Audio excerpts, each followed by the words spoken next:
A viewer commented that she's really upset about favoritism. Favoritism having to do with not just family, but friends as well. And I'm going to talk about both. Because the friends' favoritism, it's hurtful. I mean, that happened to me in my 20s. And it was a group of three friends, and the other two were closer to each other than to me. And it just really bothered me at the time because they seemed to have this connection that I didn't have with them. And they would get together, the two of them, a lot more than the three of us would get together. So yeah, I was hurt by it, I have to say. Now, would I be hurt now? No, no, because I know that it's not personal. They were closer because they had more things in common. And that sort of whatever it is, it's either they have more things in common, they maybe have a similar background. It could be anything. So I don't take it personally anymore. And that's why it's less hurtful now.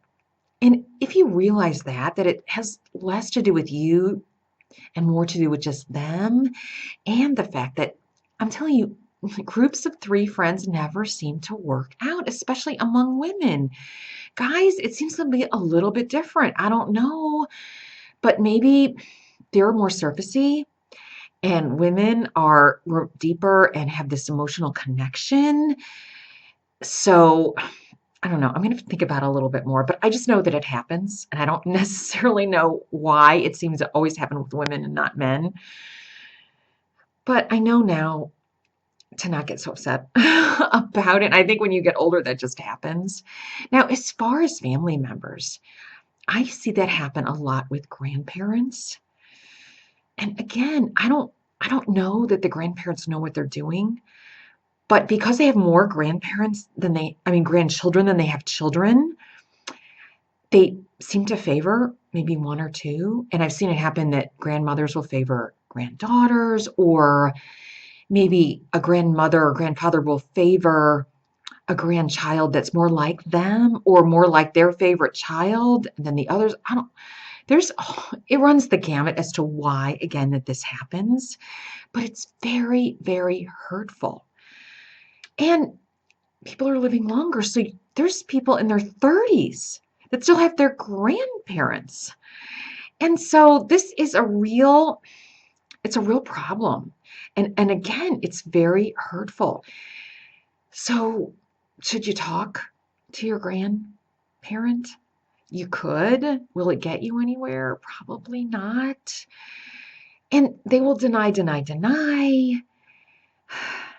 But you could sit them down and say, look, I just not, oh, Susie over there, she gets much more attention than me and I don't understand it. I'm just such a good grandchild and I bring you gifts and blah, blah. No, that's not going to really work. But you could say something to the effect that you seem to spend more time with so and so, and I'm wondering, I would like to have that connection that you have with Susie. I don't feel like I have that. So what could I do to get that connection with you? You seem to be a little bit closer to Susie than the rest of us, and I would like to be closer to you.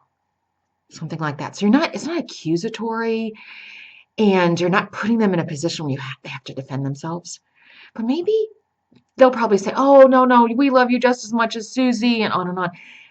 But maybe they'll start thinking that, maybe we're paying too much attention to Susie when we need to be paying attention to Natalie and we don't realize it. But so it could just start the wheels spinning. At least give it a try. And if not, there's just a lot of things that we have to accept in life that just aren't really right. No, I've just come to that conclusion. It's just not going to be right. And yes, it's hurtful. And what do you do? At some point, you have to deal with it. But try that first. And maybe it's something that they don't even realize they're doing. And same with your friends. You could say, if you're in a group of three friends and or five friends and you notice these two are closer, you could say something like, God, sometimes you guys spend more time with each other. And I understand that you have this or that in common, but sometimes it's hurtful. You know what? And maybe, again, they don't realize it. Maybe, they'll start thinking, oh, maybe we need to include her more. And whatever, expand your social circle. And I always say this, don't rely on one or two close friends. Try to hone those acquaintances and turn those into friendships, because I think that it's better to have a whole bunch of maybe superficial friends. They're not great friends, not really close, but that's better than having maybe just one or two close friends, because you lose those and then you're like, oh, now what? I have no one. So really try to expand your social circle. It can only help.